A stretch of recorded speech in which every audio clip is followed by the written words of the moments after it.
Allah Subhanahu wa taala boleh berikan kepada siapa sahaja ilmunya. A'udzubillahi minasyaitonirrajim. Bismillahirrahmanirrahim. Assalamualaikum warahmatullahi wabarakatuh. Alhamdulillah wassalatu wassalamu ala Rasulillah sallallahu alaihi wasallam wa ala alihi wa sahbihi ajma'in. Amma ba'd. Ramai orang menyebut dia mendapat ilmu laduni. Jadi ilmu laduni ini sebenarnya ilmu apa? Ataupun adakah kita boleh menerima dakwaan seseorang yang menyebut dia menerima ilmu secara laduni? Tuan-tuan dan puan-puan sekalian yang rahmati oleh Allah Subhanahu wa taala, sebenarnya perkataan ilmu laduni itu boleh kita kaitkan dengan apa yang disebut oleh Allah Taala dalam surah Al-Kahf ayat yang ke-65, firman-Nya, A'udzubillahi minasyaitonirrajim. Fawajada 'abdan min 'ibadina atainahu rahmatan min 'indina wa 'allamnahu min ladunna ilma. Dan kedua-duanya telah berjumpa dengan seorang hamba daripada hamba-hamba kami yang kami kurniakan kepadanya, iaitu rahmah di sisi kami, dan kami telah berikan kepadanya daripada sisi kami, iaitu ilmu.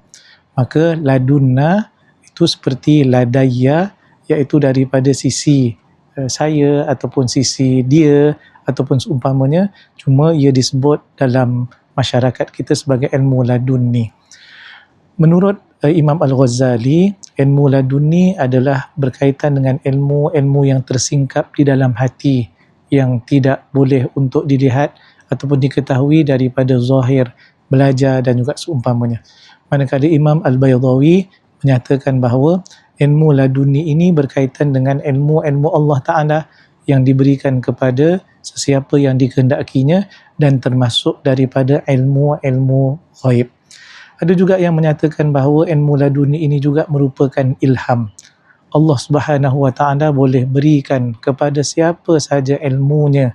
Kalau kepada para nabi dan para rasul, ia disebut sebagai wahyu, dan kalau kepada hamba-Nya yang soleh yang dimuliakan oleh Allah Ta'ala, kita sebut sebagai ilham. Cuma ilmu yang seumpama ini tidak boleh dijadikan sebagai iaitu sandaran hukum, tidak boleh untuk menentukan betul ataupun salahnya orang lain. Bagaimana pula kita nak berinteraksi dengan mereka yang mendakwa menerima ilmu laduni ini?